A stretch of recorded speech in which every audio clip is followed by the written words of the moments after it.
Olá, os casos de ansiedade pela primeira vez no Brasil entre jovens de 10 a 19 anos superaram os dos adultos, né? De acordo com a análise da Folha de São Paulo, a partir de dados da Rede de Atenção Psicossocial do SUS de 2013 até 2023. Muito bem, esse aumento se deve especialmente ao efeito pós-pandemia. Na Assembleia Legislativa temos o projeto de lei 1201 de 2023, que institui a Semana Estadual do Não Julgo, Te Ajudo, para ser incluído no calendário oficial de eventos do nosso estado. Muito bem, para falar sobre esse tema, eu recebo aqui em nossos estúdios as psicólogas. Doutora Larissa Fonseca, que é especialista em ansiedade. Doutora, muito bem-vinda aqui ao nosso programa. Agradeço. Tudo bem? Tudo bem, muito obrigada pelo convite. Fico muito feliz de estar aqui. Vamos trazer um assunto importante para os jovens. Mas não tenha dúvida. Aliás, que tem afetado não só essa faixa etária, como todo mundo, né? Sim. Principalmente depois da pandemia. A gente vai falar sobre isso, vai destrinchar esse assunto aqui. E também a doutora psicóloga Beatriz Brandão, que é psicóloga clínica. Doutora, bem-vinda aqui aos nossos estúdios. Muito obrigada. Vamos falar sobre um tema que parece que é corriqueiro, mas não é bem assim, né? A gente fala de ansiedade, mas a gente não fala muito do transtorno, pois né? É. Transtorno de ansiedade. Transtorno de ansiedade. Muito bem, vamos falar, claro. E também eu recebo através da nossa plataforma Zoom a doutora Amanda Ferreira, que é psicóloga da Conexa. Muito bem, as três, estou bem rodeado aqui, né? 3 mulheres que vão aqui hoje falar sobre esse assunto, né? Ansiedade que tem afetado muita gente, né? Não só essa faixa etária, como eu disse há pouco. Né? Eu queria que você já, pode ser qualquer uma das 3, né? Explicar para o nosso telespectador. Eu sempre abro o programa falando que a gente precisa falar da maneira mais simples possível, né? Uma linguagem que as pessoas entendam, porque isso aqui é uma TV, né, parlamentar. Então a gente chama a Assembleia Legislativa de a Casa do Povo. Então são todas as faixas etárias de pessoas, enfim, do jovem, da pessoa adulta ao idoso, né, da pessoa mais simples, né, até a pessoa mais graduada, vamos dizer assim, que assistem esse canal. Sim. Então, quanto mais a gente usar uma linguagem simples, melhor ainda para que as pessoas entendam. Então, eu queria que vocês explicassem já de cara o que é ansiedade. A gente precisa primeiro esclarecer que sentimos uma ânsia e uma motivação pela vida, né? E muitas pessoas chamam isso de ansiedade. A gente tem que reparar que a ansiedade, de uma forma disfuncional e com sofrimento, é o transtorno de ansiedade, aquele medo ou aquela dificuldade em aguardar o outro falar, o tempo do outro, querer acelerar ou até comandar na nossa própria mente, né, o que o outro iria falar, mas está muito relacionado ao medo em relação ao futuro, né, a criar histórias que muitas vezes não existem de uma maneira negativa, né, a expectativa de uma maneira negativa na nossa vida. Acho que talvez, né? É que assim, quando a gente fala de ansiedade, todo mundo vai ter um pouco de ansiedade, tá? Para que ela serve? Se a gente for ver da formação da espécie humana, a ansiedade ela vai te avisar, olha, tem um bicho aí, você precisa correr, porque senão alguma coisa vai acontecer. Então, todo mundo tem a ansiedade, porque ela precisa funcionar para proteger a sobrevivência. Sim. Aí você vai falar assim, Bia, mas como é que fica assim... Uma coisa que a gente tem que procurar um profissional.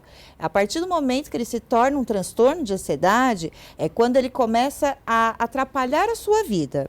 Então, você não vai fazer entrevista de emprego porque você acha que não vai passar, você não vai para um encontro amoroso porque você acha que você vai ser rejeitado, você não conversa mais com seus amigos porque você acha que vai passar vergonha. E essas cenas, elas passam de um jeito tão real na cabeça que aquilo fica gravado como uma verdade para a pessoa. E aí ela começa a ter sintomas físicos. Porque a ansiedade que te protege, né? Você tem ali aquele sustinho no momento. O sintoma físico fica por mais de meia hora. Então eu começo a ficar suada, meu coração dispara, minha perna começa a tremer, eu começo a me sentir assim muito eufórica, como se eu estivesse diante de um perigo que, na verdade, eu estou só imaginando. Então, quando a gente vai falar de transtorno de ansiedade, é uma coisa que já vai proibindo a pessoa de viver algumas coisas que ela precisa viver, como ir trabalhar, um encontro amoroso, enfim. Amanda, doutora Amanda Obrigado também pela sua presença aqui no nosso programa, né? Eu queria que a senhora também tivesse, senhora, né? Você, pelo amor de Deus, né? Jovem, uma menina, né, doutora? Também colocasse aqui a sua opinião em relação à ansiedade, né? Esse transtorno que a doutora Beatriz bem disse agora, transtorno da ansiedade. O transtorno de ansiedade, né, ele começa a ficar preocupante justamente nesses momentos que a vida da pessoa, né, muda o rumo. Então, esses pontos que a Bia trouxe foram excelentes, né, excelentes exemplos. Então, tem outros sintomas também que costumam aparecer nessas situações. Como, por exemplo, eu vou fazer uma prova, eu sei a resposta daquela prova e eu tenho um branco, né? Sente aquele gelo, aquela dificuldade de falar sobre o que está sentindo também, né? Então, a ansiedade, ela gera prejuízo também nas relações que a pessoa vai estabelecendo, porque ela vai ter dificuldade, muitas vezes, de expressar o que está sentindo, por desconhecer e pela dificuldade também de ler o outro. Né? Então, a ansiedade ela vai trazendo vários prejuízos, desde a alteração do próprio corpo, quanto a mudança da vida cotidiana. Uhum. E evoluiu muito, né? Eu digo assim, em termos médicos, vamos dizer assim. Antigamente, estou falando de antigamente mesmo, né? As pessoas se falavam qualquer tipo de coisinha assim, menino, o que é isso? Não tem nada. É frescura. Obrigado. É Essa frescura. palavra, usou a palavra agora certa, doutora, né, Beatriz. É frescura, Como é que isso mudou de lá para cá, desse tempo para cá? Como é que as pessoas passaram a ter mais essa percepção? O que é. Exatamente. Existem duas coisas. Que é um problema, que é um transtorno, que é uma... Né? Tem duas coisas. Pode chamar de doença, doutora? Desculpa. Então, a gente fala transtorno porque doença ele é classificado para coisas que acometem o seu físico. Pode ser por bactéria ou vírus. Quando a gente fala de transtorno, e aí ele vai ser da saúde mental, é porque ele engloba multifatores. Tá? Então, não é só uma coisa que eu penso e que eu acho. Então, realmente tem alterações biológicas, tem alterações comportamentais, tem alterações num todo. Então, tem diferença entre transtorno, doença. Então, por isso que, assim, mas é doença. A gente vai falando doença para que todo mundo comece a conhecer, tá? Claro, não é que está errado, não é nada disso. Mas, normalmente, você vai ouvir transtorno. Que acontece? Tem duas coisas que a gente usa para falar assim, o que é isso, o que não é isso? Uma coisa é o CID, que é o Cadastro Internacional de Doenças. O Cadastro Internacional de Doenças, ele colocou, né, os transtornos mentais, parte dele. Para que serve o CID? O CID é organizado pela Organização Mundial da Saúde, a OMS, tá? Ele vai colocar ali, gente, pessoal, olha aqui, então, doença tem essas características aqui, tá bom, pessoal do mundo? E tem uma outra coisa que a gente usa, que é da Associação de Psiquiatria dos Estados Unidos, americana, que se chama DSM. O DSM, ele vem ali como manual, tá? Estatísticos de transtornos. Então, ele vai falar, olha, a ansiedade tem essa característica e tem esses sintomas. Então, meio que não é da nossa cabeça, né? O diagnóstico é feito muitas vezes a partir da pessoa, o paciente, né? Preencher as características relacionadas ao DSM. Não é fonte. Além de algumas escalas, né? Dependendo da abordagem do profissional, existe... Eu, no caso, sou terapeuta cognitivo-comportamental. Então, eu utilizo a escala de Beck, é uma escala, né, que avalia como está a ansiedade daquela pessoa, ou como está a depressão, né, como está o diagnóstico. Cada psicólogo né, utiliza algum parâmetro. Isso que é bom a gente entender também, viu, doutoras? Né? Porque você tem a psicologia em si que engloba, né, especialidades, né? Você... Vou te chamar de você também, favor, porque senhora, pode chamar de você, pode chamar de Bia, fica tranquilo, não tá tudo bem. Tá tudo bem, pode chamar de Bia. Eu já gostei dela, me chama de Bia, tá vendo? A Bia, né, Bia? Pronto, tá bem, perfeito. Da especialidade, né? No teu caso, você tem a sua especialidade, a doutora Beatriz tem a dela, talvez a Amanda também. Né? Eu digo, como é que é isso, né? Dentro do trabalho de vocês, dentro da profissão de vocês? Você fala que você está fazendo aí eu estou fazendo doutorado na Unifesp, em ansiedade, depressão, pólen, estresse e a sexualidade, né? Com o sono. Eu faço a associação desses quadros, desses sintomas, dentro do doutorado, né? Avalio como que é a ansiedade, como que é a depressão, como que é o sono, né? De medidas objetivas e subjetivas, correlacionando com os transtornos, né? E inclusive a sexualidade, né? As funções sexuais, como que fica dentro desse contexto, né? Mas a minha abordagem é terapia cognitivo-comportamental, a minha abordagem clínica, que eu trato com os meus pacientes. Tá traduzindo como é que é? É assim, ó, cada psicólogo, a abordagem é um jeito de chegar na pessoa, tá? Cada psicólogo vai estudar uma teoria que vai falar assim, ó, vocês vão chegar desse jeito para tratar dessa pessoa, tá? Não existe a melhor ou a pior. Muita calma nessa hora. Então, assim, a Lari, ela tem a TCC. Amanda, qual que é a sua? Eu queria saber da Amanda. Eu particularmente sou psicanálise. Aí, ó, é Ela é psicanalítica, psicanalista. que aí vai, Psicanalista. né, pode ser caminho Freud, pode ser Você é qual? lacaniana. Conta pra gente. Outros desdobramentos também ali. Eu sou freudiana Freudiana. a psicologia é muito rica nesse sentido, né? Na teoria clínica ali, a gente tem diversas formas de manejo com os pacientes e todas chegam no mesmo resultado, né? Então, são técnicas que a gente vai utilizando para abordar, né? E todas elas vão ter maneiras de lidar com transtornos específicos. Então, por exemplo, a psicanálise tem formas de lidar ali com pessoas que têm um transtorno de ansiedade ou queixas relacionadas a isso, mas todo mundo tem o mesmo objetivo final ali. Tem uma relação de match, né, entre o paciente e o terapeuta. Na verdade, está muito relacionado com isso. A abordagem, a TCC traz assim, eu vou modificar algumas vezes, eu vou avaliar o que você pensa, seus pensamentos negativos, porque isso faz com que você se sinta mal e aí a gente ajusta como você vai se comportar. Então, aí começam a modificar algumas formas de você se sentir em relação aos pensamentos. E engraçado, hoje você tem... Olha... É ansiedade, né? Eu tenho aqui... Eu abri o programa falando sobre esse projeto de lei, né? Da deputada aqui dessa Casa de Leis aqui, daqui da Assembleia, né? Falando da semana, né? da conscientização da semana aqui estadual, no caso do Não Te Julgo, Te Ajudo, né? Agora engloba, quer ver?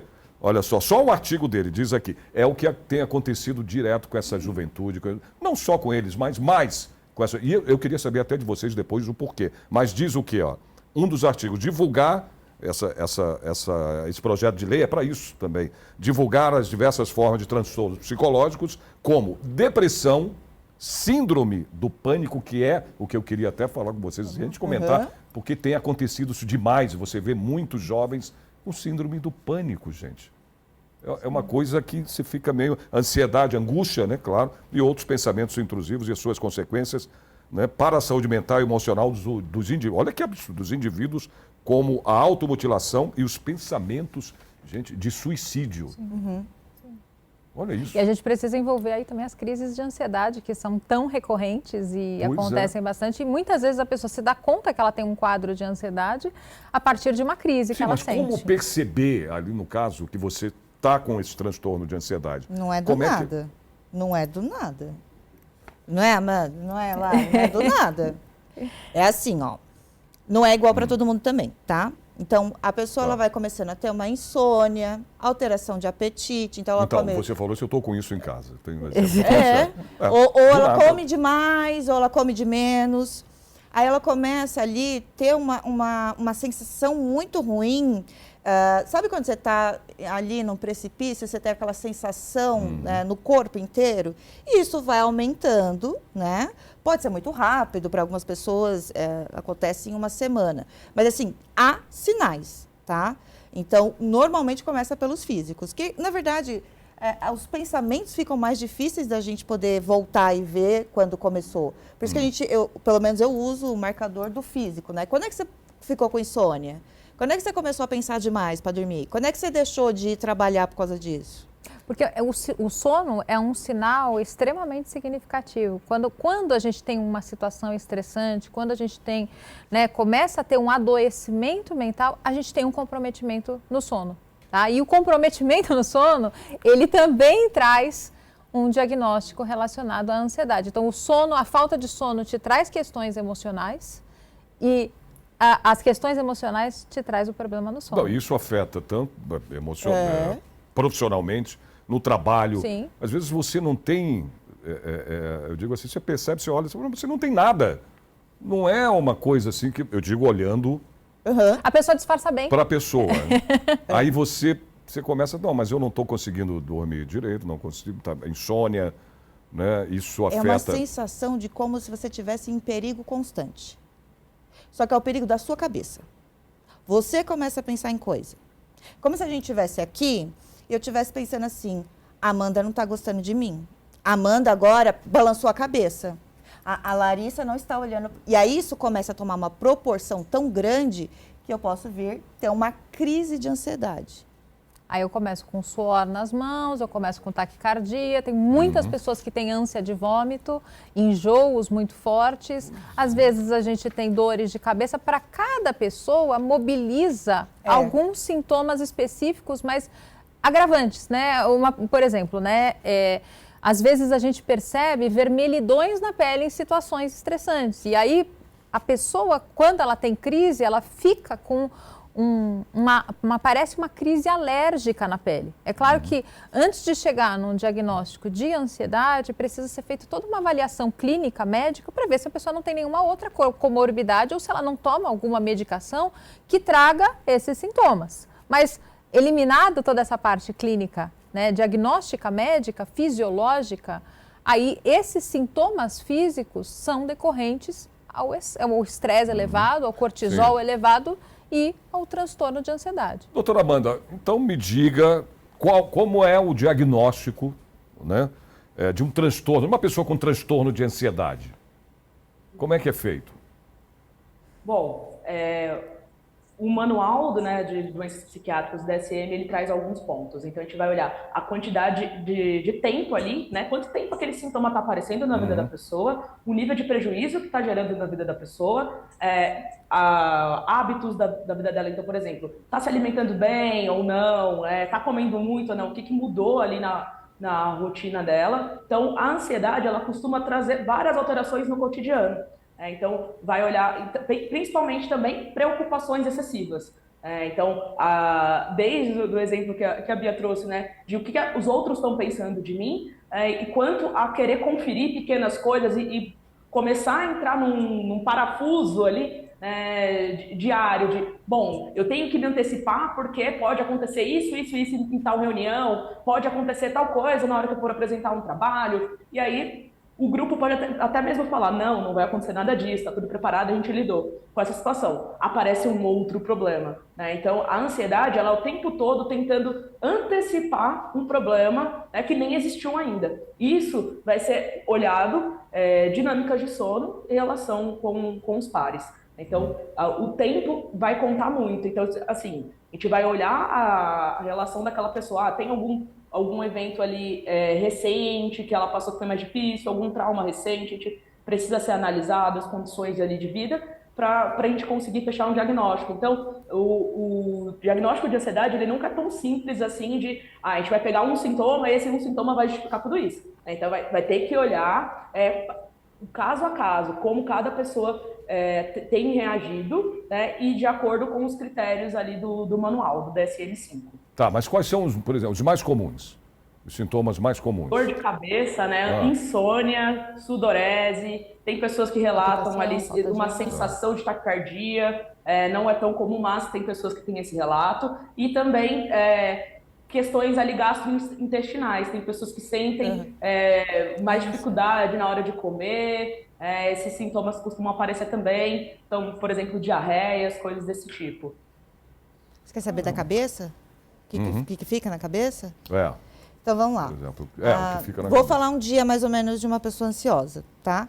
A pessoa acorda e aí ela já pensa que alguma coisa vai dar errado, então ela tem que se antecipar. Quer dizer, ela já acorda pensando, não vai dar certo as minhas coisas. Exato. E fica com aquilo na cabeça. Isso. E aí assim, não, porque eu já vou pegar trânsito e eu vou chegar atrasado, porque aí meu chefe já não tá não tá bem comigo. Não, porque aí eu tenho certeza. E aí ela vive ali o dia em 10 minutos na cabeça tudo dela. Tudo que está acontecendo, cara. Juro pro meu filho. Exatamente. Existe apenas uma Exatamente questão, isso. em decorrência desse processo mental, a pessoa começa a cometer falhas. Então, pelo fato dela estar lá, já antecipando todas as situações, ela, esqueci de pegar o pendrive que eu deveria ter pego, ou esqueci de pegar tal documento, esqueci de pegar o passaporte para minha viagem, porque eu já pensei em tudo que vai dar de errado na minha viagem. E aí acaba realmente acontecendo coisas erradas. O cognitivo falha, a produtividade dessa pessoa Oi, falha. Amanda, o que a Amanda fala? Oi, Amanda. Você A pessoa falou... ansiosa é preocupada e culpada o tempo todo. Olha isso. Porque ele tenta controlar. Porque a ideia é, se eu conseguir controlar, eu vou saber o que vai acontecer e eu vou me sentir menos inseguro. E aí eu vou ter menos probabilidade de todas essas imaginações acontecerem. Só que só está acontecendo na cabeça da pessoa. E é um controle falso. É. A gente não consegue ter esse controle de tudo na vida. E o ansioso gostaria de controlar todas as situações, porque aí ele já pensou em todas as possibilidades, só que sempre vai acontecer aquilo que ele vai ter que Mas não manejar. está acontecendo nada, tá? Natural. Mas a cabeça, paciente ansioso, não sei vocês, né? Eles relatam que, assim, são 100 pensamentos por segundo. Então, ele tá paradinho aqui, bonitinho, mas ele tá assim, ele piscou, ele não gostou de mim. Gente, eu tenho que ir no mercado amanhã. Não, porque não vai dar certo. A minha conta no banco, tudo de uma vez. Então, existe uma exaustão mental. As pessoas ansiosas, elas ficam cansadas. Não fisicamente, mas a superprodução de pensamentos, imaginações e cenários e o que ela vai fazer com esse cenário. Vocês têm pacientes assim? Sim, e aí ela Bem acorda... catastrófico, né? Mas os gatilhos, então... Cara, ansiedade gatilho é são- qualquer coisa. Qualquer coisa. Qualquer coisa. Porque é para cada um, É, né? é Vai qualquer ser coisa. algo específico, muitas vezes, pode né? ser. Essa Eu- questão da perseguição, de achar que o seu chefe, por exemplo, está perseguindo, está com Tem perseguição. gente que ganha sobre- promoção, que era para ficar feliz. Ou, na realidade, está mesmo isso, ter É, afetado também. a pessoa no trabalho. Sim. E ela se torna Ah, ela começa a falhar mais, ela com começa... ansiedade, com ansiosa, ela Quanto se mais torna... medo eu tenho, ela mais esse medo eu produzo. Ah, tá. Quanto mais carente eu for, mais eu vou tentar a sua atenção. Quanto mais eu tentar a sua atenção, o que eu vou conseguir? Que você se afaste. Quanto mais medo eu tenho de falhar, mais falhas eu vou cometer. Porque o meu medo não deixa eu ver as coisas com clareza. O ansioso, de verdade, ele pode ganhar uma promoção, uma coisa boa. Você sabe como ele vai ver? Não, que agora vou ter que segurar, porque não vai dar certo, porque vão estar de olho em mim, porque eu vou ser mais cobrado. Então, até coisas positivas, ele começa a enxergar como uma ameaça na vida dele. Não necessariamente coisas ruins. Por isso que eu falo, qualquer coisa pode ser um gatilho, entendeu? Ele pode ganhar na Mega Sena. Não, porque não vai dar certo, porque... Né, gente? Não vai dar certo. Né, Não, porque aí Amanda? minha Tem família até toda um vai nome pedir de dinheiro síndrome do emprestado. impostor, né? Oi, Amanda. Fala, Amanda. Popularmente agora estão trazendo a síndrome do impostor também, que é, Síndrome é do uma impostor, variação cara. de um transtorno ansioso. É o quê? Que eu não vou? Uma variação do transtorno. Variação? Do tá. transtorno Do ansioso. transtorno Né? ansioso. Porque, na verdade, é a pessoa que está lá, foi muitas vezes promovida, ou tem um destaque, mas aí todo mundo vai descobrir que, na verdade, eu sou uma fraude. Que, na verdade, eu não deveria estar ocupando aquela posição, porque eu não me valido. O outro está me validando porque ele enxergou alguma coisa que eu não sei o que foi. Esse é o impostor. Eu me sinto uma impostora. Essa é a sensação da pessoa, porque recorrentemente ela fica pensando, né, de todas as falhas que ela tem, porque ela deveria ser perfeita e ela não é. Quem é perfeito? É. É verdade. E, Amanda, me fala um pouco dos seus pacientes. Qual foi o mais, vamos dizer assim, complicado que você já teve em termos, né, do diagnóstico de uma pessoa com ansiedade, com um transtorno, né, de ansiedade? Qual foi o mais, assim, que você teve mais... Aqui na Conexa, né, a gente tem diversas experiências, por exemplo, em relação a pacientes. Por sermos uma empresa de telesaúde, a gente alcança várias vidas, já foram 17 milhões de pessoas atingidas aqui, então a gente tem diversos relatos em relação aos atendimentos, né? Eu fico enquanto supervisora, então o que os psicólogos costumam trazer aqui pra gente também são casos de ansiedade que são tão intensos que às vezes é difícil de compreender ali as diferenças de um transtorno de ansiedade para um transtorno borderline. Justamente porque a gente precisa entender ali a relação da pessoa com a atenção, porque a ansiedade também pode prejudicar a atenção e vai trazendo uma intensidade. E daí vai mudando o ritmo, por exemplo, de pensamento, o ritmo de fala. A pessoa ansiosa, ela vai preenchendo muitos espaços. E há alguns casos de borderline, que são borderlines mais com um quadro mais leve, né, que esse tipo de sintoma também aparece, né, de preencher, de testar. Então, existem alguns desafios, né, que a gente vai precisar escutar e analisar muito bem a história de vida da pessoa e, às vezes, até chamar familiares ali para a entrevista para conseguir fazer um diagnóstico diferencial e definir qual é a situação que aquela pessoa se encontra. Perfeito. Olha, a gente vai fazer um rápido intervalo, que o meu diretor já está aqui falando. Chama o intervalo, que vamos lá. Já estamos aqui no... Mas vamos continuar falando, a gente vai continuar falando sobre isso. A gente tem muita coisa para saber, né? E principalmente, né, como tratar. Isso é muito importante a gente saber do tratamento. Mas daqui a pouco eu volto com mais um Alesp em pauta para você, falando de ansiedade. É um instante só.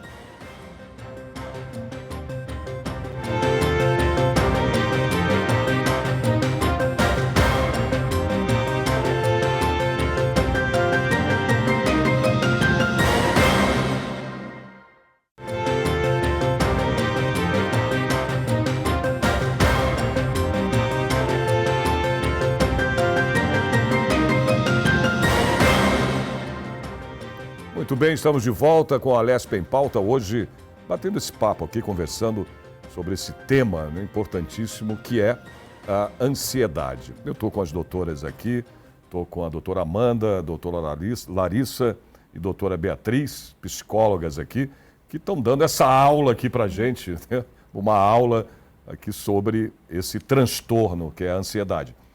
E falando dela, né? Eu queria que vocês falassem da questão do começo, dessa faixa etária dos 10 aos 19 anos, até que eu citei na abertura do programa, né? Por que os jovens estão tendo tanto isso, esse transtorno? Pós-pandemia, né? Tem um aumento depois da pandemia, por toda a dinâmica da pandemia, né? A incerteza, a questão ali... Quer dizer, ela teve uma incidência muito maior, bem grande. Sim, São crianças, adolescentes de pandemia. Por ter ficado em casa, aquela coisa toda. O Eles não efeito tiveram isolamento convívio. foi um dos principais, né? Eles não tiveram ali, talvez, uma faixa etária fundamental, a interação social. E aí tem a incerteza. Aí, quando eles voltam, pensa só, a cobrança hoje em dia para essa faixa etária é diferente. Não adianta a gente falar que não é. E a gente também tem ali, não gosto de colocar como vilão sempre a questão da internet e das redes sociais, né? Não gosto só de falar que é isso, mas o mundo hoje é completamente diferente, né? Então, a partir do momento que eu tenho aqui na minha mãozinha, né, informações do Canadá, de como as pessoas estão lá, eu tenho uma comparação muito maior. E essa faixa, né, dos 10 aos 19, gente, vocês lembram quando vocês eram adolescentes? A gente quer pertencer, a gente quer ser legal do grupo, quer ser bonito. E isso é óbvio que a gente vai começar a querer buscar aprovação e é óbvio que a gente vai... Na época de vocês, na minha época eu não falava disso. Você não queria ser? Não, eu digo assim, você não tinha essa situação que você tem de um tempo para cá. Que são as telas, computadores, eu também essa coisa de... Você entendeu? Também não, não vocês soube. tiveram. Eu Rapaz. não tive. Então, não se falava ansiedade, não sabia nem o que era, o que é isso. Né? Não, sim. E está tão comum hoje, a questão que eu citei para vocês aqui também, né, da síndrome do pânico Isso. e outras, né, outros tipos de transtornos também. Tem várias ansiedades. Pensa assim, pensa uma caixinha escrito ansiedade. Aí embaixo da ansiedade vai ter a tag, que é o que a gente está falando. Transtorno de ansiedade generalizada. Aí nessa caixinha vai ter síndrome do pânico. Síndrome do pânico é diferente do ataque do pânico. Aí tem um pouco, né? O que acontece? A pessoa ela tem um pico físico, e aí às vezes ela vai até no PS, né? Então, Achando que está morrendo. Exatamente. O coração bate, tô tendo infarto. Né, Amanda? E aí ela chega lá no PS, faz os exames e o médico fala, olha, não deu nada nos seus exames. E aí o que acontece na síndrome do pânico? A pessoa começa a ter medo de ter outra crise. E aí ela começa a ter crise da crise. Entendeu? Porque ela realmente acha que vai morrer. É um medo de morrer.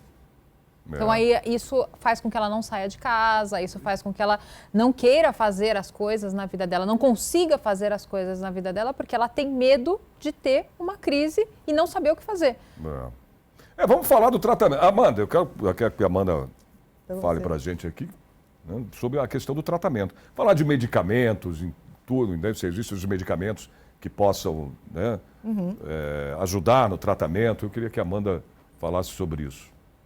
O tratamento, geralmente, na área da saúde, a gente indica que seja multiprofissional, né? Então, tanto a psicoterapia, para entendermos ali quais são as causas raízes, como aquela pessoa lida com esses sintomas, e também com outra especialidade, né? Geralmente a gente costuma ser sempre uma dupla psiquiatria e psicologia, né? Que em muitas situações é necessário iniciar medicação para a gente lidar com esses sintomas, diminuir essa intensidade, até para conseguir entrar em contato com esses assuntos, né? A medicação tem situações que é extremamente relevante, né? A gente só vai conseguir avançar com aquele paciente e vai conseguir ver a evolução dele a partir desse momento que ele lida com esses sintomas que mobilizam, né? E aí faz ele ter dificuldade de falar. Então, são os principais, assim, para situações que são mais complexas, né? A gente já pensar em entrar com medicamento, com benzodiazepínicos, dependendo do caso. Então, sempre vai ter uma avaliação multi para situações mais complexas. Então, é necessário a medicação, não tem para onde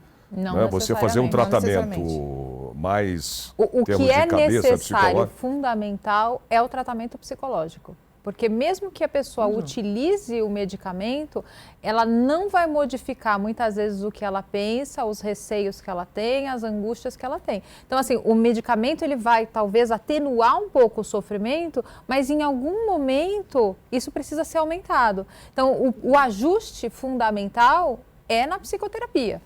O medicamento pode ou não ser prescrito pelo médico, de acordo com cada caso, cada paciente, cada diagnóstico. E como é que você lidar com ela? Quando ela aparece, como é que são os momentos? Eu digo assim, como é que você lidar com isso? Porque é constante nessa questão da ansiedade. Tem gente que passa o dia inteiro com ansiedade. Direto. O dia inteiro pensando em alguma coisa. Principalmente se ali a causa da ansiedade tiver, por exemplo, no trabalho. Ela não fica 8, 10 horas dentro do trabalho. Né? E não quer dizer que ela saindo do trabalho resolveu. Eu estou colocando o trabalho porque é o dia a dia mais comum das pessoas. Normalmente a gente passa mais tempo no trabalho, mas não necessariamente. Pode ser uma relação familiar, pode ser um relacionamento amoroso, pode ser uma questão ali de autoestima, então eu comigo mesma, né? E aí eu vou refletindo em várias áreas da vida. Mas você tinha perguntado da questão da medicação, então só explicando. O psiquiatra, ele é um médico, né, que faz residência em psiquiatria, ele passa a medicação. As psicólogas aqui, a gente vai fazer o tratamento semanal com a pessoa, né? Normalmente são 50 minutos e a gente vai fazendo esse tratamento. Eu faço uma associação de que, assim, a medicação ela vai te ajudar com o sintoma, porque eu não consigo fazer nada se você estiver sofrendo. Se você não está dormindo, se você está tendo, né, todas as relações, como é que eu vou fazer alguma coisa com você? Então, o remédio vem, né, ajuda ali na questão do sintoma, você fica... eu falo que fica 0 a 0, né? E aí a gente vem fazer o tratamento semanal. Qual que é a importância do tratamento semanal? A pessoa seguir, porque é isso que a gente tem dificuldade. A pessoa fazer o tratamento corretamente. Esse é o ponto mais difícil. É porque são diversos ajustes comportamentais. Não adianta você falar para mim, eu tenho problema com o sono e eu vou para a academia de noite, coloco meu cortisol lá no alto, ainda tomo um cafezinho na academia para ficar mais estimulado. E aí, como que eu não vou fazer o ajuste Mas disso? o exercício físico, ele ajuda também na questão exercício físico é um dos pilares que contribuem para a gente diminuir a ansiedade. Então, assim, a gente tem alimentação saudável, a gente tem atividade física, a gente tem a psicoterapia, a gente pode ter técnicas de relaxamento, técnicas de respiração. Muitas vezes eu vou vendo cada caso com o paciente, caso ele tenha crises. Então, eu vou fazendo ajustes de acordo com a vida dele e trazendo, né, algumas técnicas que seja possível ele fazer para atenuar as situações de crise, do momento de crise que ele vivencia. Por exemplo, tive uma paciente que tinha pânico de entrar no metrô, né? E aí ela passou a desenvolver um grande receio de entrar em qualquer lugar fechado. Então, o que a gente precisou fazer? Às vezes, algumas técnicas, com ela, neste caso, eu trouxe palavras cruzadas do livrinho, né? Aquele caderninho de palavra cruzada que existia, né? Por quê? Porque eu preciso que a cabeça dela fique pensando em outra coisa, em outra atividade. Então, não é para ela ficar no celular, porque o celular muitas vezes traz para a gente vários sentimentos e várias emoções desconfortáveis. Então, a palavra cruzada era uma atividade cognitiva que ela conseguia realizar ali na mão dela e ela distraía a mente dela dos pensamentos relacionados àquela situação do metrô. Por quê? Ela tinha que trabalhar? Ela tinha que trabalhar. Ela tinha que passar pela situação do metrô? Ela tinha que passar pela situação do metrô. Então, ela foi começando a perceber que ela conseguia controlar a crise. E o tratamento deste paciente, ele começa a perceber que a crise existe, a crise vem e a crise vai. O medo desse paciente, muitas vezes, mas quando vai passar? Aí você começa a trabalhar em psicoterapia, da outra vez passou, não passou? Então, em algum momento vai passar. Então, vamos distrair até essa crise passar? Porque o que ela precisa sair é do loop de pensamentos negativos relacionados a uma crise. Então, cada paciente, cada pessoa vai ter uma técnica diferente que a gente acaba desenvolvendo para contribuir cognitivamente nesse momento de crise que você está tendo. Perfeito. Doutora Amanda, qual que é a diferença no caso, ou como você, quase que eu chamo ela de senhora, você, né, descreveria a diferença entre a ansiedade normal e a ansiedade patológica? Bom, a ansiedade normal, ela é um mecanismo de defesa necessário para a nossa vida ali, né? Porque é quando a gente vai perceber que é a nossa relação com o ambiente. Então, eu estou aqui conectado com esse ambiente, se eu percebo um perigo, isso pode me gerar ansiedade e e aquele perigo vai me dar uma resposta que é correr, né? Então, sei lá, eu vejo um cachorro na rua, percebi que aquele cachorro pode ser um pouco bravo, né? Então, eu vou para longe, eu vou me defender, né? Então, a ansiedade, ela é importante. O problema dela é quando ela começa a atrapalhar a vida, né, e virar uma preocupação constante. Então, eu vou mudar minha forma de me ver, eu vou mudar a forma que eu vejo o mundo a partir da ansiedade, quando ela já está patológica, porque eu vou começar a ficar uma pessoa muito preocupada e culpada com tudo que acontece. Mas isso não pode ser também chamado de neura? A pessoa ficar com neura É diferente. Não é, Amanda? É diferente porque assim... A neura é um ponto específico, às vezes é uma insegurança que você tem, é muito pontual. A ansiedade, ela aparece o tempo todo e ela começa a ficar sem motivo quando ela fica excessiva, né? Então, a neura vai mudar daí. Então, às vezes, a neura pode ser, eu não gosto de um jeito que fica meu cabelo, vou ficar toda hora arrumando ele. Outra coisa vai ser, bom, arrumei meu cabelo, mas eu não gosto disso, eu vou ficar preocupado com como você está me olhando, vou ficar preocupado com a minha voz, o que você está pensando de mim, como a minha voz é para você. Então isso já vai trazer um outro efeito para a vida da pessoa, né? Ela vai ficar vidrada nesse aspecto, né? Nas preocupações, não só num ponto específico. Existe também, né, Amanda, Sérgio, um efeito fisiológico. A pessoa vai ter um sintoma físico, né? Muitas vezes, se você analisar, quando você está com seus pacientes, Bia, muito provavelmente aquele paciente vai ter, essa pessoa tem mais dores no estômago. E aí a pessoa começa a perceber, ela tem uma sensibilidade que toda vez que ela está tendo aquele tipo de pensamento, ela tem dores agudas no estômago, ou tem ânsia de vômito, ou ela acaba tendo o intestino dela solto, ou acaba tendo uma crise grande de dor de cabeça. E aí ela começa a fazer algumas associações com o fisiológico, por isso que acaba diferenciando da neura, porque existe um comprometimento fisiológico que debilita a pessoa, que ela sente intensamente, ela sente um desconforto fisiológico. Ela tem esse conjunto, por isso que a gente tem o CID, né, o DSM, que tem as características físicas, inclusive, relacionadas com um transtorno de ansiedade. Então, não é algo simplesmente que você consegue deixar para lá. Né? Eu não vou pensar nisso agora, eu penso nisso depois. Não, é algo que vai martelando na mente da pessoa. Então, e aí tudo traz como gatilho. Então, por exemplo, se ela tem questões com o trabalho, só dela ter recebido um e-mail e ela não ter lido aquele e-mail, ela, pronto, já veio a resposta daquilo, errei em alguma coisa.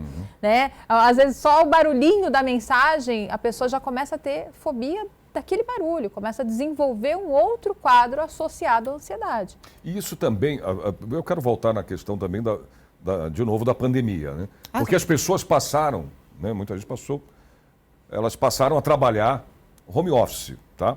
Então, sei lá, ficou 1 ano, 2 que seja, durou 2 anos ou mais, 2 anos e pouco. Aí na volta do trabalho, muitas vezes exigido presencialmente, isso também pode ser um gatilho, vamos lá dizer isso, né? Para que a pessoa tenha o transtorno, comece a ter o transtorno. Porque pensa, primeiro que a gente teve a questão do medo da própria pandemia, né? Algo aconteceu, não temos muita informação, né? Não sabia muito bem, todo mundo teve que se adaptar com o carro andando, né? Então, e aí a questão de que todo mundo dentro de casa, e aí essa questão da pandemia também, podemos falar de relações familiares e tudo mais, a incerteza do emprego, da economia, de como iam ficar as coisas, de saúde, e aí essa pessoa volta, né? Então ela tem que se readaptar. É um período relativamente curto para se adaptar a ficar em casa. Não, agora você volta. E esse retorno, mas eles dispensaram muita gente. Será que vão precisar de mim? E a questão da dinâmica da pandemia com tudo. Na pandemia, a gente não tinha mais horário, né? Porque não tinha o que fazer. Então, se eu te ligasse 10 horas da noite para conversar de trabalho, que compromisso que você tinha? Né? Então, a carga que nós acabamos absorvendo na pandemia, muita gente está carregando até hoje. Muita gente tem horas de trabalho, 14 horas por dia de trabalho, porque é um modo que ficou e continua indo. E isso gera uma ansiedade por causa da sobrecarga também. E a cobrança. Tem uma consequência, como percepção clínica, que eu vejo até hoje, a pessoa que trabalha em home office, ela fala, eu consigo desenvolver meu trabalho. Agora, quando eu estou no escritório, eu tenho uma dificuldade muito grande, porque as pessoas me interrompem, porque as pessoas vêm conversar. Então, acaba sendo um momento muito mais de socialização do que de trabalho. Só que aí a pessoa leva o trabalho para casa. Então, ela fala, parece que eu fico com o trabalho dobrado dentro da minha casa, porque não estou falando do trabalho do lar, mas assim, eu estou falando do trabalho mesmo efetivamente, né? Então, assim, o dia que eu vou no presencial, eu trabalho, mas eu me socializo, e isso compromete a minha separação entre, agora é um momento de trabalhar, não, agora é um momento que eu vou me socializar. E em casa você fica 100%, a questão do foco modificou bastante para as pessoas. Esse jogo que a gente precisa fazer entre o conversar aqui e fazer uma outra atividade. E aí, o fato de ter interrupções, fica muito difícil de eu voltar para a atividade que eu estava fazendo. Amanda, a gente estava falando das medicações, né, do tipo de medicamento que se usa para o tratamento, mas tem alguma forma de meditação, Amanda, para controlar a ansiedade? Não sei. Tem várias técnicas, né, de meditação também envolvidas nesse processo.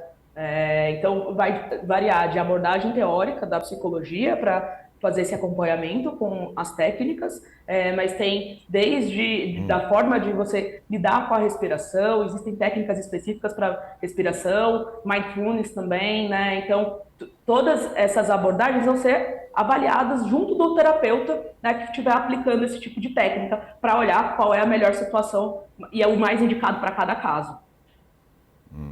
E, gente, como é que ela afeta a autoestima da pessoa? A ansiedade. Se tudo vai dar errado, porque eu não sou boa o suficiente, o ansioso ele vai normalmente, não estou generalizando, ter uma visão sobre si 880. Né? O ansioso ele é muito 880, né? Ele não tem um meio termo para ele. Não, e com certeza também isso afeta a confiança, né? Porque assim, ele já parte do pressuposto que ele vai errar e que vai dar errado e que as coisas não vão funcionar como deveriam e que a culpa é dele. Então imagina, uma pessoa acha que a culpa é dele, que ele vai errar e que não vai sair como deveria. Qual a visão que ela vai ter de si? De que eu estou no lugar errado, no momento errado, fazendo a coisa errada. E até as interações dele, ele pode... Porque o ansioso ele tem uma coisa maravilhosa. Ele acha que ele lê pensamento. Porque ele acha... Não é, Amanda? Ele acha que ele lê pensamento. O Sérgio está pensando agora, sabe o quê? Que meu sapato não é bom. Ele lê pensamentos, ele chega ali no consultório com uma convicção de que aquilo é real, que os pensamentos normalmente são contra ele. Então, imagina, está todo mundo contra mim, eu sou a pior pessoa do mundo, a autoestima não existe. Eu nunca vi um ansioso com autoestima. Vocês já viram? Com uma autoestima pelo menos nivelada? Existe uma questão do julgamento, né? A pessoa acaba ficando, assim, reticente em relação ao que os outros vão pensar de mim, né? Mas existe a possibilidade da pessoa ter uma boa autoestima, mas mesmo assim, tendo uma boa autoestima, é uma pessoa insegura. Existe essa dualidade, por causa da questão do julgamento, muito associada ao que o outro está pensando de mim. Eu sou bom o suficiente, mas eu errei, então eu não sou bom. Eu estou falhando, eu estou cometendo erros, então, assim, ela está só falando para me agradar. tem uma rigidez cognitiva muito grande também, né? Então só existe uma forma de fazer e só um caminho. Qualquer variação aqui, eu vou ser extremamente inflexível e não vale. Então fica muito mais difícil para lidar, por exemplo, com frustrações, passar por situações que sinta que fracassou, né? E conseguir ver adiante, ter algum tipo de aprendizado. A ansiedade vai acabar tendo esse efeito de fumaça nas relações da pessoa. Mas vocês estavam falando, aliás, em off aqui, na hora do intervalo, a doutora Larissa até comentou, falando da ansiedade, da questão da insônia, né? Agora, eu quero saber se o tratamento, né, ele é válido no geral, ou você tem cada tipo de, por exemplo, no caso da insônia, ou no caso de uma situação em que a doutora Beatriz citou, né, que eu estava falando do trabalho, para cada um tem um tipo de tratamento, ou ele é um tratamento É que cada pessoa geral? vai ter um problema, né? É isso que eu queria saber. É isso que eu queria que é chegar. difícil. Não existe Uma fórmula perfeita, Não tem- mágica, né? Não. A gente tem que orientar o tratamento, é algo extremamente focado e especializado e direcionado para aquela pessoa. Não, porque você tinha me... Não vou te chamar de senhora não, tá? Você tinha me falado, doutora Larissa, que no caso da insônia, Sim. né, é um tipo... Como é que é? O tratamento seria... O padrão ouro de tratamento hoje é TCCI. Tratamento TCCI. cognitivo comportamental para insônia. Isso a gente vê em todos os congressos que já é comprovado que funciona. Mas são ajustes que a gente precisa fazer na rotina da pessoa, tanto vigília, dia, quanto noite. Né? Depende, o que você está fazendo para comprometer o seu sono? São os seus pensamentos? Porque muitas vezes a pessoa começa a pensar em problemas antes de dormir. Então a gente tem que ajustar esse momento de pensar nos problemas, inclusive. A gente tem que eliminar eles. Trazer uma outra rotina para essa pessoa, né? Então, assim, as luzes não podem estar tão claras no final do dia, por exemplo, né? Porque a gente ativa o nosso cortisol através da luz. Então, a gente tem que deixar a produção de melatonina acontecer. Atividade física de alto impacto à noite, que a gente também ativa o cortisol. Horário de tomar café e energético, que muitas pessoas tomam depois das 6 da tarde. Eu vou para a academia, vou tomar um pré-treino. Gente, isso é uma bomba que você vai fazer com que você não durma ou que você durma com um sono de má qualidade. Então, assim, a gente tem vários direcionamentos, inclusive tomar sol pela manhã. 20 minutos de sol pela manhã ajuda também a ajustar o nosso relógio biológico para a gente dormir à noite. Então, tudo isso vai fazendo alguns ajustes. E, claro, né, tem que direcionar e avaliar cada caso, porque cada pessoa tem uma questão relacionada. Tem um comprometimento. Doutora Amanda, como diferenciar, no caso, a preocupação normal da ansiedade excessiva? A preocupação normal, ela vai ser muito relacionada também à forma que a ansiedade normal, né? A preocupação normal. Eu tenho um evento que é importante para mim, né? Tenho uma entrevista de emprego, vou ter uma prova que eu preciso tirar uma nota. Então, eu estou preocupado e vou agir diante dessa preocupação, né? Quando que a ansiedade vai atrapalhar essa preocupação? Quando a ansiedade impede que a pessoa tenha uma ação em relação a isso, né? Então, ela paralisa e não consegue continuar. E eu bato sempre, você estava falando das redes sociais. Gente, isso não me tira aqui, não tem como. Esse negócio de rede social, né, essa tecnologia, né, Muito com rápido. certeza, bom, é a opinião de vocês, né, contribui para a ansiedade. Né? Sérgio, é um universo de ninguém, né? Porque muitas vezes, assim, a pessoa acha que não está falando com outro ser humano eu já vi ali. as pessoas se tocarem com a opinião daquele foram que não sabe quem é, nunca viu. Eu digo, não sabe assim, nunca viu, mas vê pela internet tudo. E a loucura por causa de uma opinião, de um comentário. Que, imagina. Isso destrói uma pessoa. Imagina um adolescente que está com o cérebro em formação e está na questão do julgamento, da autoestima em formação. O que acontece com essa pessoa a partir de um hater, a partir de um comentário, a partir, né, de até um bullying digital? É verdade. Olha, eu queria saber... A gente está chegando já ao final do programa, infelizmente. Eu tinha muito mais perguntas para fazer, né, mas espero que a gente tenha uma próxima oportunidade para estar aqui de novo, fazendo, né, nesse programa com esse assunto, né, da ansiedade. Mas eu queria saber os principais objetivos para a gente lidar com essa questão da ansiedade lá na frente. Eu digo no futuro. Pergunta difícil essa, não? Não tem jeito, ou não tem? Não, vamos começar pelo básico. Gente, alimentação boa. Não precisa ser saudável, produtos orgânicos, mas alimentação legal, né, com mínimo. A alimentação influencia também, porque bombas, né, de açúcar também não é bacana. O café que ela falou, o energético, enfim. Dá para fazer ali uma alimentação comum. Segunda coisa, atividade física. Ah, mas eu não tenho como ir para academia. Então, tudo bem, anda um ponto de ônibus a mais, né? Tenta andar um pouquinho mais, sobe um pouquinho mais de escada. Por quê? Atividade física também é importante. Tente ter o máximo possível de rotina. Um horário para dormir, um horário para acordar, porque isso vai te dar a previsão, isso já vai te deixar mais calmo. Tente não colocar muitas coisas para você fazer. Tem gente que enche a agenda e não consegue fazer isso. Isso traz uma frustração Exatamente. constante. Então, tente não colocar coisas assim muito difíceis para você fazer. Vai fazendo aos poucos, micro compromissos, né? Então, não adianta você querer abraçar o mundo de uma vez só. Evite o máximo possível tempo de redes sociais. Né, o que for possível, se você puder, né, não ficar ali rolando o feed, né, porque ali tem uma vida que muitas vezes não é verdade. E o fundamental, né? Autoconhecimento. Aliás, porque é o que se vive nessas redes sociais, né? Não é E agora real. com a inteligência artificial, que os vídeos a gente Pois nem sabe se é de verdade. Não, inteligência artificial, tudo, né? Imita Se a tua pessoa voz, é de tudo. verdade. Ah, meu Deus. Ora, doutora Amanda, você quer falar mais alguma coisa? Aliás, eu queria que você deixasse uma mensagem, então, já que a gente chegou ao final do programa. Depois eu vou pedir a mensagem de vocês, da doutora Larissa.